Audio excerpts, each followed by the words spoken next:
আপনাদের সাথে একটা ঘটনা শেয়ার করি। ঘটনা হয়েছে গিয়া, একদিন এক লোক মারা গেছে। তো লোকটা পৃথিবীতে ভালো আর মন্দ কাজ সব দুটাই সমান সমান করছে।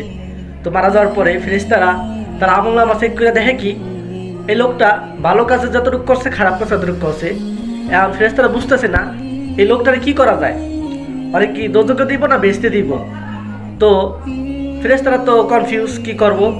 ফেরেশতারা কইতেছে তাহলে চলো আমরা বারে এলাহি সৃষ্টিকর্তার কাছে নিয়ে যাই, সৃষ্টিকর্তাই কইব আর কি করা যাইব।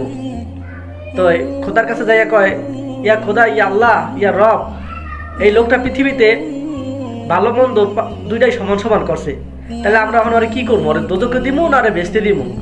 তা আল্লাহ কইল যে তাহলে ওই যদি দুটো সমান সমানই কইরা থাকে তাহলে অরে জিগাও আর কি বেচতে যাইব নাকি দোজকে যাইব। আর লোকটার জিগাইতেছে, এই তুমি কি দোজকে যাইবা না বেচতে যাইবা। লোকটা একটু বুদ্ধি খাটাই কইতেছে যে সুযোগ যখন পাইছি তাহলে একটু বুদ্ধি খাটাই। বুদ্ধি খাটাই আল্লাহ, তাহলে আমি তো দোজক আর বেচ তো চিনি না কোনটা কেমন। তো আমি দেখতাম যে কোনটা কেমন, আগে দেখতাম তারপর আমি ডিসিশন নিব যে কোনটা যাইতাম। পরে কাল্লাই কয় ঠিক আছে তাহলে ওরে ফেরেশতা করে কয় আচ্ছা তাহলে ওরে দোজক আর বেচতে নিয়ে যাও, দেখাও কেমন। প্রথমে ফেরেশতারা করছে কি বেচতে লেগে গেছে, নিয়ে দেখাইতেছে বেচতর দৃশ্যগুলা খুবই নিরিবিলি ঠান্ডা পরিবেশ, হ্যাঁ কোনো জায়জামালা কিছু নাই আর কি, সুন্দর দেখাইলো আর কি। তো দেখার পরে তার একটু বেশি তেমন ভালো লাগে নাই। এখন গেল দোজকে। দোজকে যাওয়ার পরে দেখতেছি কি ঐশ্বরিয়া রায়, পূর্ণিমা, সুন্দর সুন্দর নায়ক শাহরুখ খান, এগো সব নাচানাচি, ঢলাঢলি, মদ, নারী, খুব সুন্দর পরিবেশ। যা দেখার পর আর খুবই ভালো লাগছে। কাই পৃথিবীতে আমি দেখছি এগুলা, আর দোজকের মধ্যে এগুলা, দোজকই তো ভালো, নাচ গানা, হ্যাঁ হাসি ঠাট্টা মজা, তাই আমি দোজকে যাইতাম। তো পরে আল্লাহর কাছে গেছে, যাওয়ার পরে আল্লাহ আমি ডিসিশন লয়ে এলাইছি, আমি কি করতাম।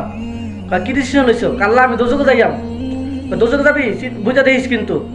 আল্লাহ আমি বুঝছি, আমি দোজকে যাইতাম, দোজকে আমার ভালো লাগছে, বুঝিস কিন্তু পরে কিন্তু তুই আর চেঞ্জ করতে পারবি না মত। কয় না আল্লাহ আমি বুঝছি, আমি দোজকে যাইতাম, ঠিক আছে। পরে আচ্ছা ঠিক আছে যা দোজকে যা। আর ফেরেশতারা কইতেছে আল্লাহ যা ফেরেশতারা আর দোজকে নিয়ে যাও। দোজকে নিয়ে যাই দুপুস করে হালাইছে। হালানোর পর আরে আল্লাহ, আগুন আর আগুন, কষ্ট আর কষ্ট, মানে আগুনে পুরা ছাই। এখন কয় আয় হায়, আমি দেখলাম কি, দেখলাম নাচানাচি, এখন দেখি আমার কষ্ট, আমার মারতে আছে, পুড়তে আছে। আর তো বুঝে না, আমার আল্লাহ রেখে ডাকতেছে, আল্লাহ তুমি আমার দেখাই লাগিয়া দিলা কি? কি দেখাইছি তোরে? কই দেখলা নাচানাচি গানা ফাজি। কয়টা তো ঠিকই দেখাইছি তোরে, দোজকের অ্যাডভাইস এগুলা, নাচানাচি গানাগানি, মদ মদ নেশা, এগুলো তো দোজকের একটা অ্যাডভাইস। তুই তো অ্যাডভাইস দেখিয়া দোজকে যাইতে চাইছস। হ্যাঁ তুই তো বেস্ট অ্যাড্রেসও দেখলি যে ঠান্ডা নিরিবিরি, তো ঠান্ডা নিরিবিরি পছন্দ না, তার পছন্দ কি নাচা গানা। তা নাচা গানার মানে কি? দোজক, জাহান্নাম, সারা জীবন তুই আর দোজকের আগুনে পুড়বি। আর আল্লাহ তোমায় তো আমার আল্লাহকে কাজ ঠিক করলা না, তুই তো কাজটা ঠিক করিস নাই, সারা জীবন তো পৃথিবীতে নাচা গানা বাজনা করছোস, তো তোর একটা সুযোগ দিলাম, তুই শেষ সময় এত ভুল কাজটা করলি।